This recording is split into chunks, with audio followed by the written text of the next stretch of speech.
Okay, picture this for a second. Imagine being able to predict your exact crop yield months in advance. Or what if you could slash a farm's water usage completely in half, right in the middle of a severe drought, all while actually increasing the final harvest? I know, it sounds a bit like science fiction, right? But this is actually the reality of the fourth major agricultural revolution. It's happening right now as we speak, and it is fundamentally rewiring how humanity feeds itself. To really grasp why this transformation is so absolutely crucial today, we have to start by looking at the real-world problem. We're staring down a rapidly growing global population, shrinking arable land, and highly unpredictable extreme climate stress. Look, the traditional methods that got us to this point, they simply can't scale to meet tomorrow's demand without completely exhausting our natural resources. The global food security equation is fundamentally broken, and we desperately need a new variable to fix it. Before we get into the weeds, pun totally intended, let's build a simple mental model of this evolution. For generations, farming has relied heavily on human intuition, backbreaking manual labor, and just this blanket, resource-heavy application of water and chemicals. You basically looked at the sky and hoped for the best. Well, the transformation we're looking at here completely shifts us away from that guesswork. We are moving toward a system defined by relentless data, absolute pinpoint precision, and the seamless integration of artificial intelligence. Formally, we call this Agriculture 4.0. Simply put, it's the integration of the Internet of Things, AI, machine learning, big data analytics, and robotics right into the dirt of traditional agricultural practices. And the core objective here isn't just about growing more food, it's about optimizing the entire ecosystem of food production and radically improving how we manage our incredibly precious natural resources. So, here is our roadmap for this explainer. First, the engine, the core technologies. Second, the impact on efficiency and yields. Third, the Indian context and its structural roadblocks. And finally, revision and concept mastery. All right, let's dive right into part one, the engine, the core technologies powering the shift. So how exactly does a traditional muddy farm become a highly tuned digital powerhouse? Think of it like giving the farm a central nervous system. Step one, Internet of Things, or IoT sensors. Collect raw field data. Things like soil moisture, temperature, and nutrient levels. Step two, AI and big data step in to ingest this massive stream of information, picking up on patterns that are completely invisible to the human eye. Then, step three, precision tools like GPS-guided tractors or autonomous drone sprayers receive those insights and execute highly targeted actions. It's just this continuous, highly intelligent feedback loop. And this interconnected thinking extends way beyond just the soil. Specific technologies are stepping up to solve much broader systemic issues. For instance, blockchain is being used to trace supply chains, which builds total consumer trust and secures better prices for the farmers. Meanwhile, mobile AI chatbots are democratizing expert knowledge. They're literally bringing elite agronomist advice straight to a smallholder farmer's smartphone. We're even seeing vertical farming completely transform concrete urban spaces into highly productive agricultural hubs.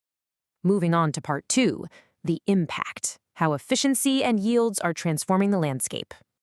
What's really fascinating is how all these abstract technologies translate into hard, undeniable numbers. 30%. That is the potential increase in crop yields we are already seeing in some sectors. Think about it. When you optimize your inputs based on exact, real-time conditions, rather than just guessing based on historical averages, the plants absolutely thrive. You aren't just farming anymore, you are micromanaging the biological success of every single individual plant. But hey, it's not just about producing more, it is very much about consuming less. Smart irrigation systems, the ones that know exactly when a specific little patch of soil needs water, and exactly how much, can drop agricultural water consumption by up to 50% compared to traditional flooding methods. In a world facing severe freshwater scarcity, that single statistic is quite literally a game changer.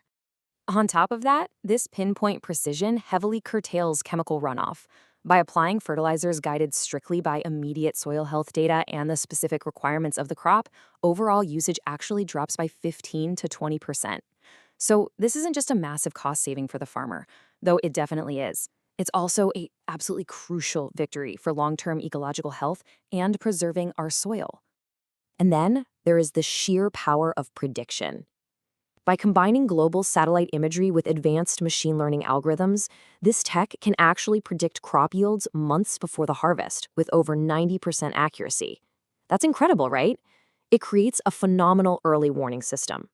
It allows farmers and governments to mitigate risks, adapt to weird climate anomalies, and secure supply chains long before a crisis ever actually hits. Now for part 3, the Indian context. Let's look at the structural roadblocks and ground realities. Okay, so the technology clearly works and the impact is totally proven.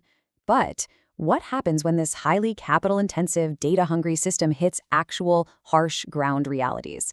The hidden challenge here is that Agriculture 4.0 was largely designed with massive, continuous industrial farms in mind. In places like India, the landscape is dominated by millions of small, fragmented, and marginal farmers. Trying to run massive big data analytics on a scattered fraction of an acre, that creates an immediate, severe structural friction. There is a very real socioeconomic disconnect we have to acknowledge. Agriculture 4.0 demands high initial capital, vast unified tracts of land, and standardized data platforms. But the ground reality for the vast majority of farmers, it's limited access to financial credit, heavily fragmented landholdings, and an almost total absence of unified data. I mean, think about it. A top-of-the-line, GPS-guided autonomous tractor completely loses its economic viability if it only has half an acre to turn around in. And when we break down the specific implementation roadblocks, the infrastructure gaps become glaringly obvious. Despite really massive pushes like the Digital India initiative, last-mile digital connectivity in rural areas is still a severe bottleneck. Without real-time data transmission, those fancy IoT devices are essentially just expensive paperweights. Add to that the high investment barriers, a really deep lack of digital literacy among traditional farming communities, and the absence of standardized data models, and you're looking at a massive barrier to entry. Which unfortunately leads us to a very concerning social impact. Because of these steep barriers, tech adoption is highly skewed. We're seeing immense success in progressive, well-funded agricultural belts, while marginalized farming communities are being completely left behind. So, ironically, these brilliant agritech innovations are unintentionally widening the inequality gap between rich and poor farmers. Finally, Part 4, Revision and Concept Mastery. Let's synthesize this strategic briefing. Let's quickly lock in these frameworks so you have them memorized. The core technologies, AI, IoT, and precision farming, they are the engine. Their impact is undeniable, a 30% boost in yield and a 50% reduction in water use. But never forget the limitations. The digital divide, fragmented land holdings, and a severe lack of data standards are the primary roadblocks preventing uniform adoption. Basically, you cannot have the widespread impact without first solving the underlying infrastructure. Which leaves us with perhaps the most important question for the future of global food security. Look, the technology to save our resources and maximize our yields, it exists today. But how do we engineer the socioeconomic systems, the financial credit, and the digital infrastructure to ensure Agriculture 4.0 empowers the marginalized farmer rather than just enriching the progressive ones? That, my friends, is the next great puzzle we have to solve.